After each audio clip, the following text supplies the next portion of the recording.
It's a beautiful Friday morning, the 15th day of the month of January, the year 2021. Just want to remind you, in case you're still living in 2020, well, some of us have moved and we're still moving.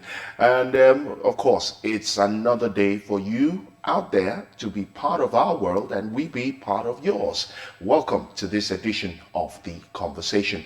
Comes to you live and interactive via the signals of TOS TV Network, your digital first pan-African network. And of course, my name is Nkamian John, and I've got, I want to change her name to some Latino kind of name. I'm still trying to get the name, but for now, I'll still call her Stephanie Odia. Well, I hope there's no other better name than Stephanie Odia, unless it is indeed, beautiful and Latinos splendid got beautiful names. Okay, well, it better be. So what's up? Looking all Thank you. Glammed up. Well, thank you. It's the Friday edition. I love to look this lovely on Fridays. I mean, it's no secret. They know that already. So. Oh, okay.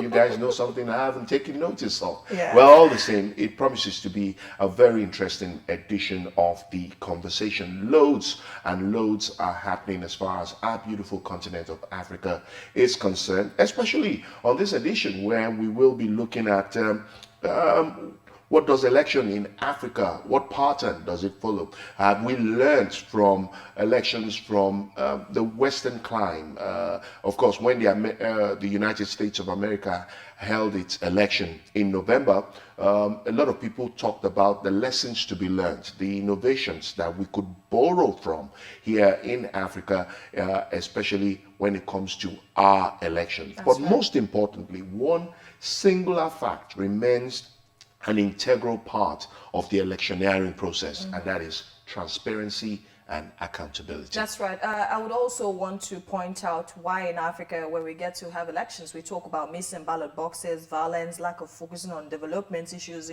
doing campaigns and all of that.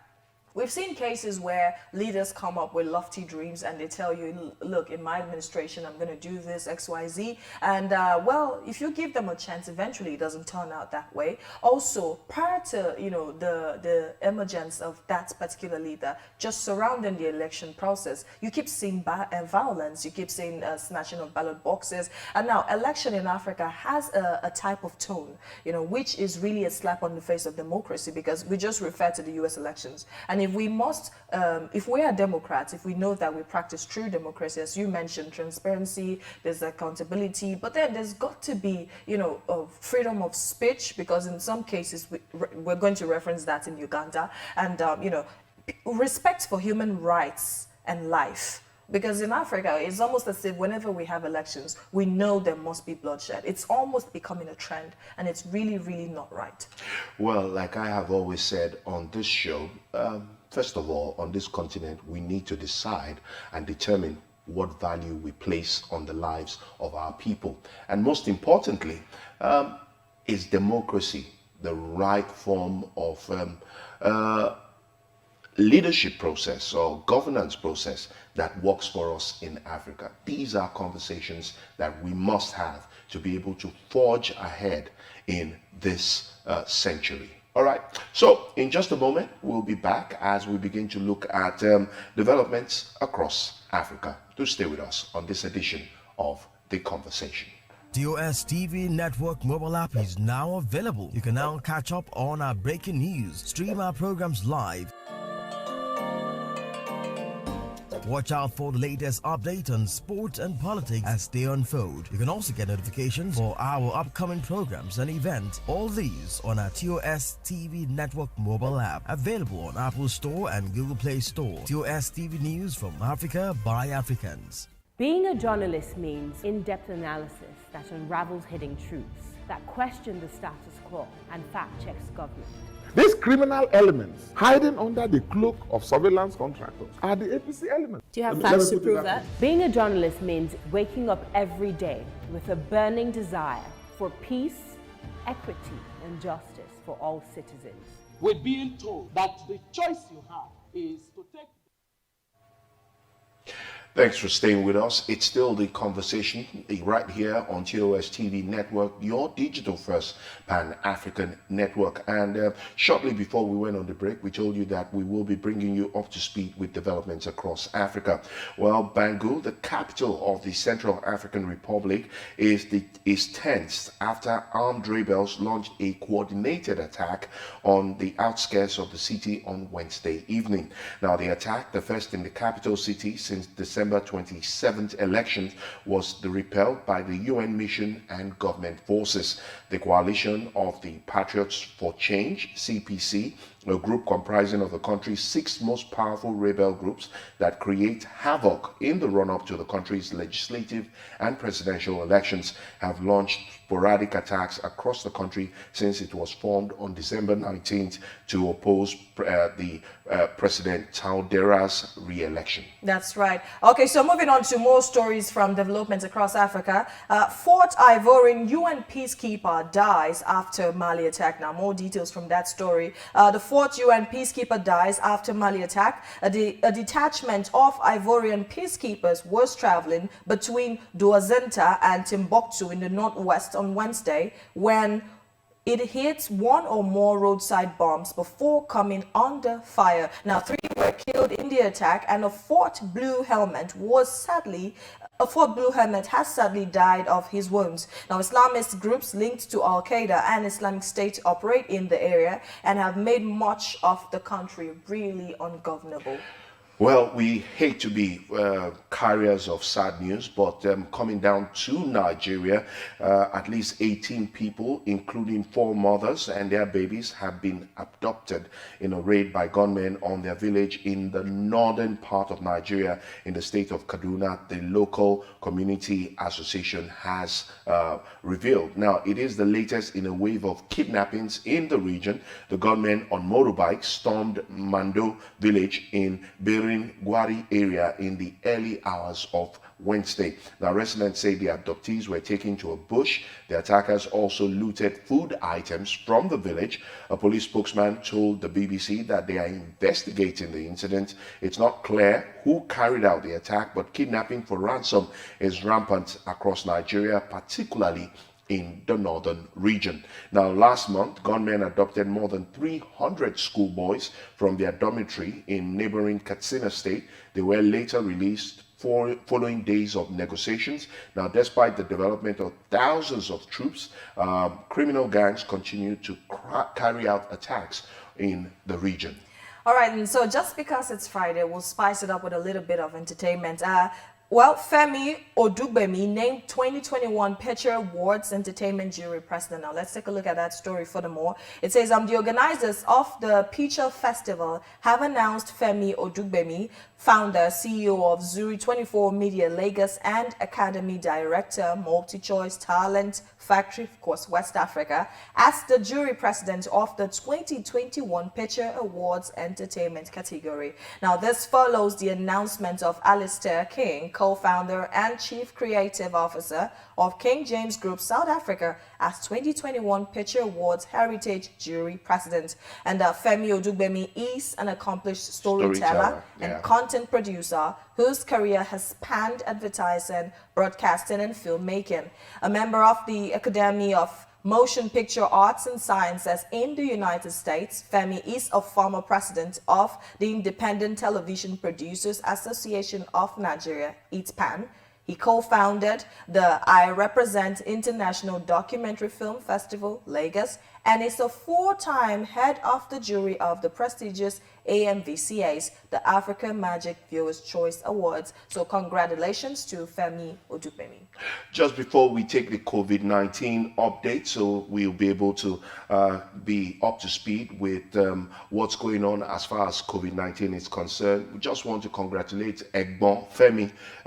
And for those of you who don't know, he was the brain behind the animated commercial when you would see Bonvita jump out of the can and go into the cup. He made that. He actually edited it. I know, right? Okay. So we'll take the COVID-19 update and we'll give you more developments across Africa.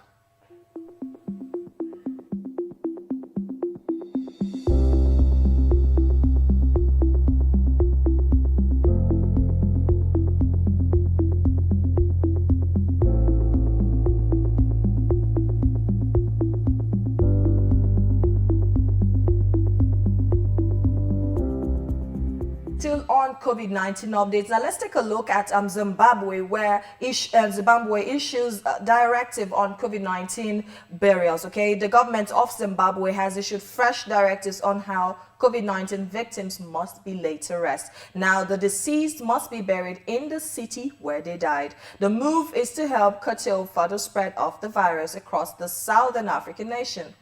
But the issue is this: is not a culture in a country where the dead is buried in the same place as their ancestors. Sadly, we understand people have cultural rights, but what has to be done must be done.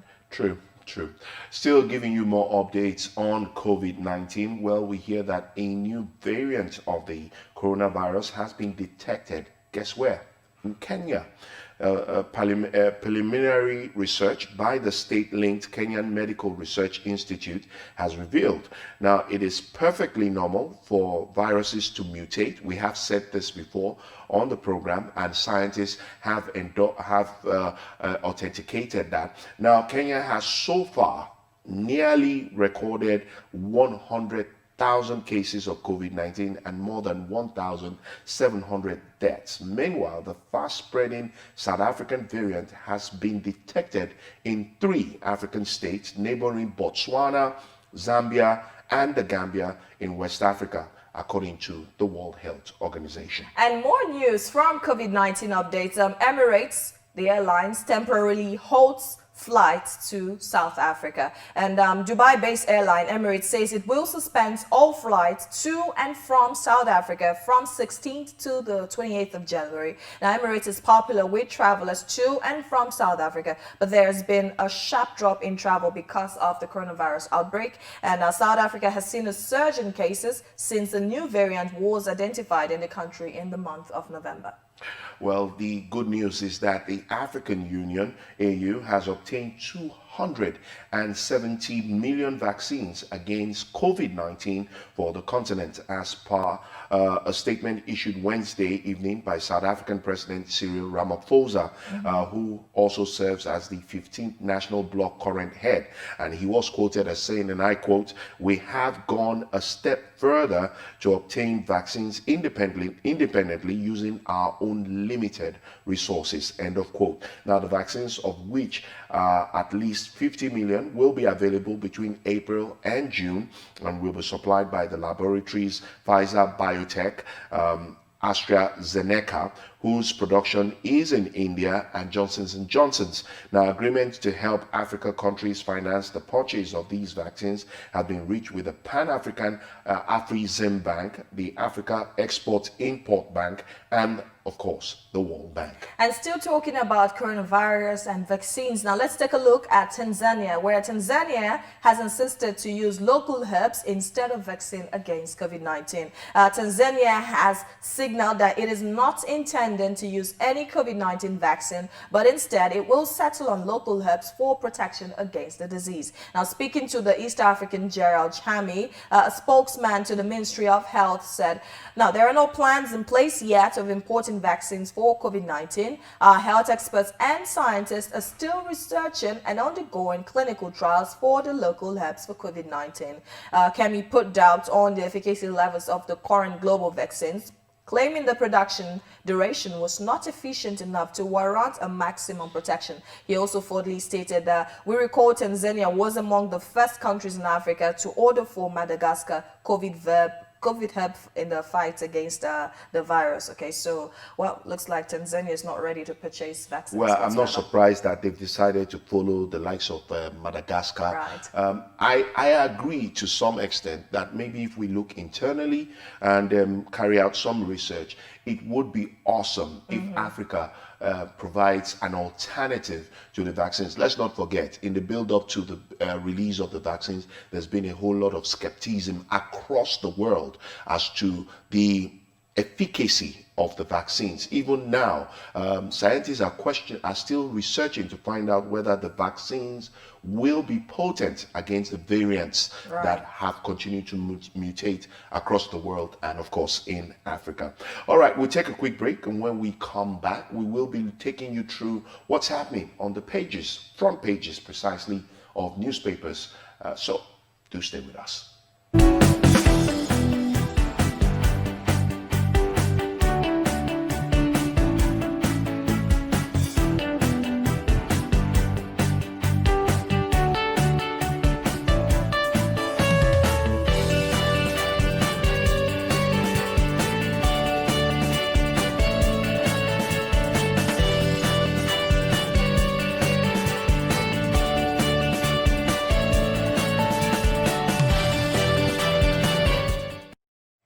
welcome back. If you're just joining us, it's still the conversation on TOS TV. Now, taking you through stories making the front pages of the national dailies. We begin with the Punch, okay? The big story here on this one says, Northern elders, Kuka, Obi, others warn of another civil war. And moving on, we've got the story right at the very bottom of the paper. It says police bust Ogun drug syndicates, recover 10 million naira worth of hard drugs. And let's take a look at the top story at the very top of the newspaper. It says Nigeria's daily oil production sinks to 1.17 million barrels. And right under that story there, we've got federal government bans overcrowding assemblies, others as schools resume on Monday. And after that, we've got 96 firms bid to repair NNPC pipelines terminals. And finally, can defense Kuka demands arrest of people threatening Bishop. Yeah. Interesting developments. Right now, we go straight to the Daily Trust, which very colorful front page, but let's start with the story directly under the Daily Trust logo. It says troops kill 2,403 terrorists, bandits, kidnappers in 9 months. This is according to the federal government of Nigeria. I think the government is trying to ensure that they keep Nigerians abreast of progress made in the fight against insurgency and, of course, insecurity in the country. 96 firms bid to rehabilitate NNPC pipelines depots. And of course, you have be fair to my government, Buhari tells critics. Now, this is not surprising because the Buhari-led administration and Mr. President has been under heavy criticism in the last couple of months from the closing stages of 2020 going into 2021. And I won't be surprised that he's been highly criticized because of the increasing rate of insecurity across the country. And of course, let's go to the major headline on the front page of the Daily Trust. It says, Amotekun goes berserk, kills 11 in 3 weeks. And it's got about 4 riders. It got concerns over abuse in Oyo State, southwest Nigeria. We have powers to carry arms. State commander, regional outfit must not act like police. This is coming from Amnesty International. And finally, operatives trained with neo-colonial methods. Falano. Very interesting one there. All right, then taking you through the next one, we've got the blueprint, and this one says, don't crucify our government, Buhari begs elite. Now let's look at it right there under that story there. It says, Nigeria much better than we met it. Well, the contrary is from PDP. No, you failed. And our Christians partners in peace building, that's coming from NCPC boss. Okay, so taking a look at the story to the bottom of the newspaper, it says, resist religious incitement, NEF appeals to Nigerians. And let's take a look at the stories just right under the blueprint logo before we leave the front page. It says, COVID-19, no plan for second lockdown. Now that's coming from the Presidential Task Force. And after that, of course, Refugee Commission plans 600 houses for Borno IDPs. An equity market doses higher gains, 325 billion naira. Well, that's the much we can take from the front page of the Blueprint newspaper. On the Daily Independent, very interesting stories. I urge you to get a copy this morning. Let's start with the very top left corner of the front page where it says, FG access schools to reopen January 18th. 2 riders there, Nasu may begin strike January 21. Medical school shot over COVID-19 test results. And then you have on the right hand side of the top right hand side of the Daily Independent, you have gunmen adopt 27 Kano traders, 4 Kaduna nursing mothers, 14 others.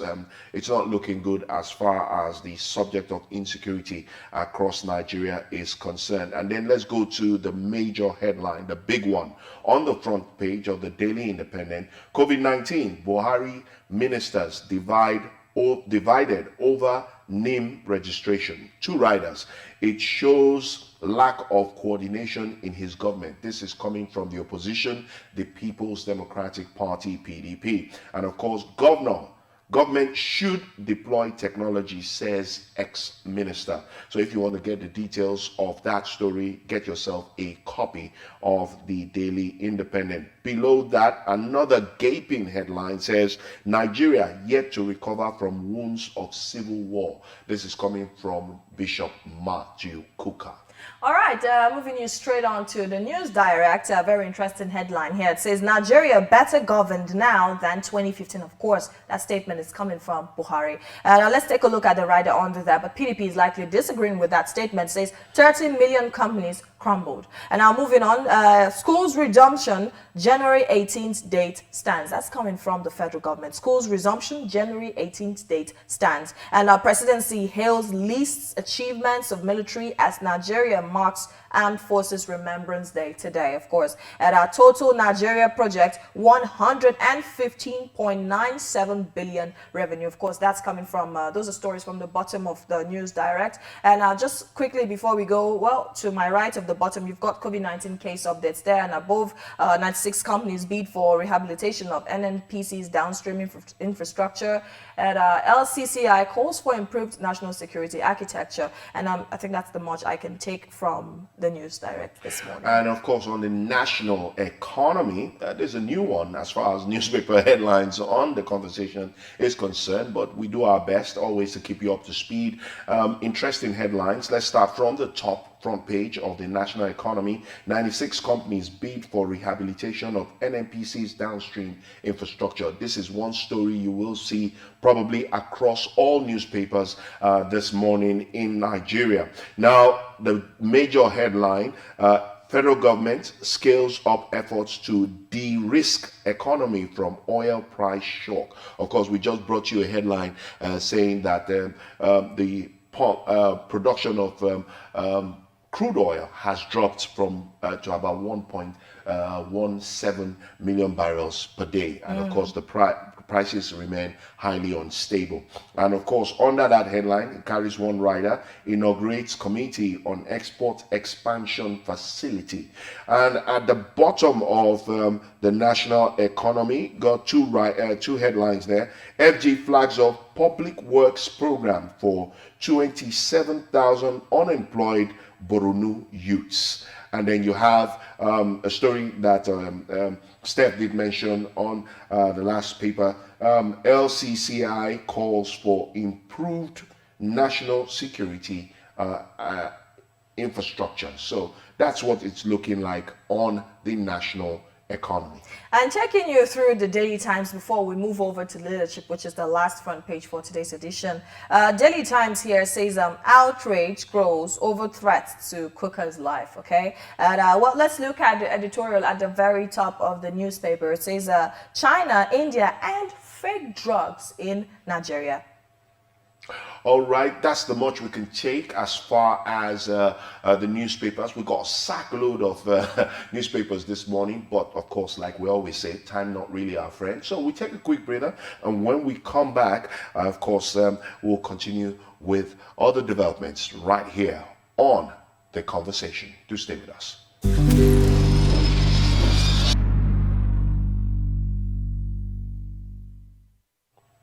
All right, yes. I'm sure from yesterday you will know we've made some changes to the show, and it is time for the big story. Now, the big story, Steph did give you a sneak peek by talking about the fact that we were going to bring you updates as far as Uganda's election is concerned. And of course, we did promise you yesterday that we will keep you up to speed with developments as far as Uganda is concerned.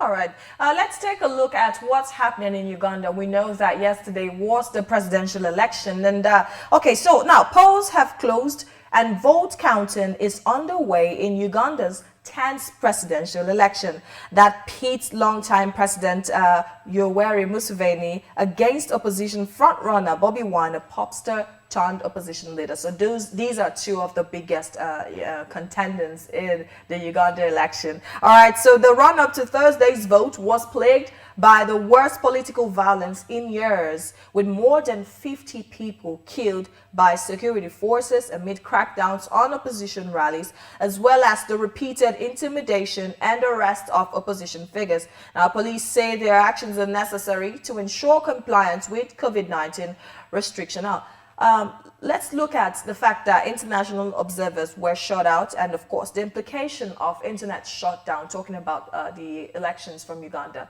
yesterday. As a result of that, well, we know that the world couldn't actually really look at what's going on in Uganda. We could only help but rely on bits and pieces of information coming out of the country. Bobby Wine did mention prior to the election that, look, a lot of international observers and journalists have been denied visa or entry into Uganda, and he's been saying, look, well, I'm crying foul play already. And some people thought it was actually too early for him to have made those conclusions. But looking at what we're seeing today, you know, coming from yesterday's election, well, I don't think he was really overshooting or overdoing it, because he did voice out and say, look, if this is not going to be fair and fair, we can't ascertain yet, because people are being denied rights. International observers have been denied visas into the country just for them to take a look at what's going on there. What are your thoughts? My thoughts are what I have advocated right from the very start: the need for the African Union to step in, the need for ECOWAS to step in.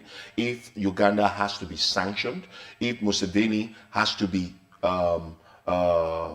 arraigned before the International Criminal Court, ICC, it should be, because no one person should have the right or take the paraphernalia of state to oppress the people no matter what it is. Elections must be seen, whether we choose to follow the democratic process. If Uganda as a state decides that it wants to operate as a communist state, then it should come out to say so, and then the world will now know how to approach Uganda based on its self-proclamation. But in this case, Uganda claims to practice democracy, and everybody across the world, even in the smallest tiniest island on the face of this earth, knows that democracy is an open and transparent process where the people are allowed to exercise their franchise, right? And what makes it transparent is the fact that you have independent observers, people outside that immediate community coming to watch the process. They are the ones that will authenticate whether it is free, fair, and transparent. That's right. But once you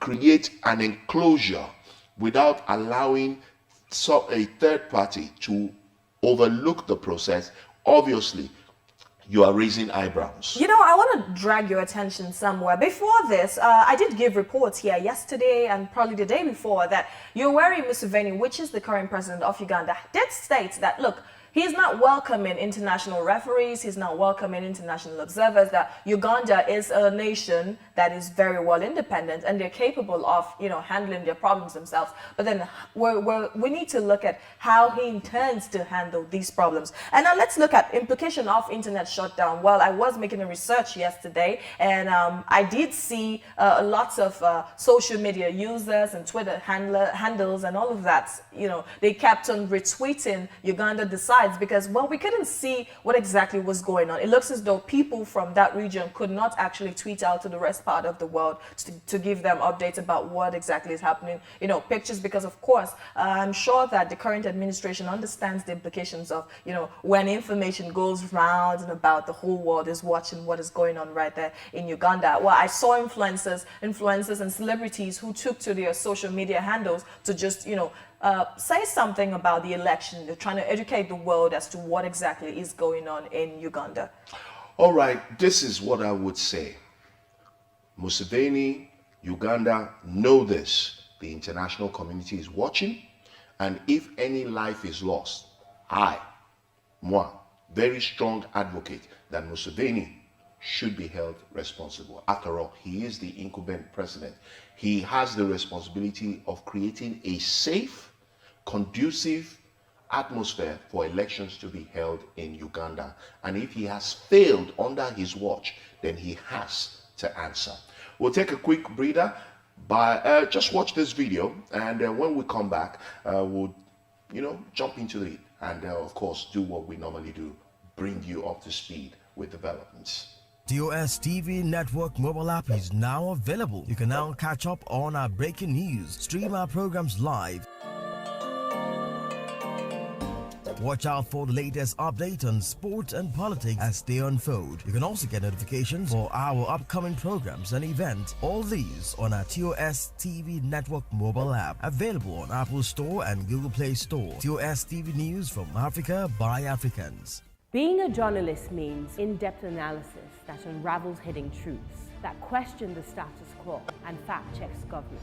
These criminal elements hiding under the cloak of surveillance contractors are the APC elements. Do you have facts to prove that? Being a journalist means waking up every day with a burning desire for peace, equity, and justice for all citizens.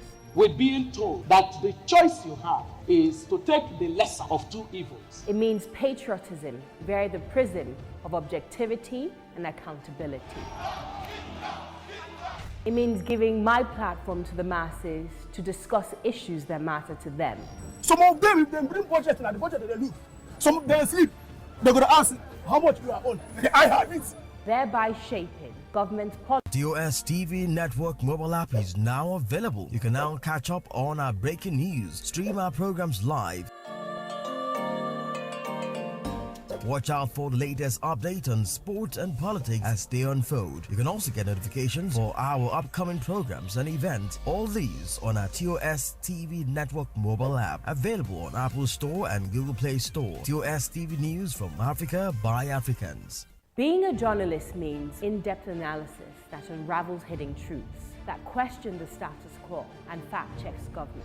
These criminal elements hiding under the cloak of surveillance. So long as I'm sure he's the owner of my children, that I didn't have an affair with another man, so I won't feel bad. Nowadays, one thing we're supposed to not be saying. Then they let children marry who they want, who they like. I call go na cause like Osibajo Pikin. That one a die now. No matter how the love strong reach, they say trust in our action and blood, but for this one, death na real. Action film now go see. The solution, to my own opinion, I'm just saying to my own opinion, once you're married, you're married. Like I've heard some ladies said, because of the affairs they had when they were singles, they always compare their ex with their present husband. So Nigerians, advice what me I go give you. Our father and our mother, whether you get money or you no get money, now we go select who we want marry. It's high time our parents stop selecting for us. Thank you. I've also heard some people saying that their man is not strong on the bed. Understand? So which make them to. Wow. Well, I won't say I'm shocked with the reactions, but this is something that has trended in the last couple of weeks, following the story of the MD of a very notable bank, and the story has given birth to a whole lot of issues, and so for almost 2 weeks. It was a huge scandal. Well, he's on the verge of losing his job as we speak. So. And I mean, all kinds of stories of infidelity, paternity tests. In fact, now that seems to be the most trending things amongst families these days. Steph, just tell us what's trending. All right, then. So, away from that and taking you through what's trending on social media today, the 15th of January, of course. Now, there has been this news about a young Nigerian man known as Dele, and he's been missing. Well, here are details from the story, okay? A Nigerian man named Dele Bandele, who was recently declared missing by his friends and family a few days ago, has been found dead, sadly. Dele Bandele was reported to have died of suicide, and he was last seen at Omole Phase 2, and his last location was at the 3rd Million Bridge before his lifeless body was discovered. Dele Bandele, an advertising and marketing professional, revealed in a social media post made before his death that he has battled depression for 7 years. Now, he left a famous quote which reads, "Life is a party. When you stop having fun, leave," and asked his friends to take care of his mom and pray for his soul. Now, following news of Dele's death, the hashtag RIP Dele has been trending on Twitter as Nigerians mourn the death of the young man. Now, well, we'll take a few tweets from, of course, the hashtag trend. But, John, looking at this story, it is really, really sad that we're still, well, the world actually still goes through cases like this where people take their own life in attempt to end suffering and pain or whatsoever it is that they're going through, basically emotional trauma. It's tough. It is tough, actually. Because, it's sad when you live in a world where people lack, it just goes back to what I always talk about, the value of life. We say things, we do things to people, to ourselves, without necessarily recognizing the impact it has. In this part of the world, we just don't care. We don't care. Somebody opens up to you and tells you, look, this is what I have to deal with. Rather than comfort, encourage, support in whatever little way you can, you look for the slightest opportunity to use that to hit back at the person, not recognizing the harm, the damage you're doing to that person psychologically, emotionally, mentally. And that's why mental health, the subject of mental health, is so played down in Nigeria and most parts of Africa. As far as the subject of mental health is concerned, for the average African, the average Nigerian, you have to be a lunatic, you have to be delusional for you to be seen to have mental health issues. You understand? So that's why we, even in the medical practice, you may not find many doctors who specialize in that area. That's true. Because it's not lucrative, yeah, as compared to what you find in the Western clime, where you're dealing with issues of mental health and somebody walks up to you and say, I know someone, you need to talk to this person. That's right. And well, being an advocate for mental health, personally, I do implore every Nigerian, every African to take your mental health seriously. Of course, well, this year, sometime around October, we will be discussing World Mental Health Awareness Day. And of course, I'll do you the pleasure or the honor of bringing you more details about that in our, future episodes. But it's important that we care for our mental health. And for some reasons, if you are in a dark state, if you feel left aside, if you feel left alone, pushed aside to a corner, it's important that you reach out to people, okay? We understand a lot of people do not have the luxury of having people who really care for them, even as family members. But there's one thing society does. You must find someone who is able to relate or who is able to understand you from amongst your circle, from amongst your peers, or just around you. So the only way people can get across to you is if you open up, if you speak up about how you feel, because we don't have x-ray eyes to see what is in your mind. So I would appeal to every Nigerian and every African, speak up when you feel alone. Okay, so now let's look at some of the tweets that did make trends. You want to say something, Joe? No, I just want to say that Yeah. we're really out of time. That's and, right. We can't take much of the tweet, but just All take right, that now one. I'll take one for you, okay? So this one is from our favorite online doctor. His name is Dr. Olufumi Tayo, just in case you want to look up for him on Twitter. It says, do you know 76% of suicides are men, 85% of homeless people are men, 92% deaths at work are men? Well, that tells a lot. So over to you, John. Well, this is what I would say. Life is short. Do the best you can, live the much you can. But what is most important is take good care of yourself and your mental health. It's essential. That's the much we can take on this edition of The Conversation. From Steph. I would say have yourself a lovely day and enjoy your weekend. We'll be back on Monday. Do stay with us.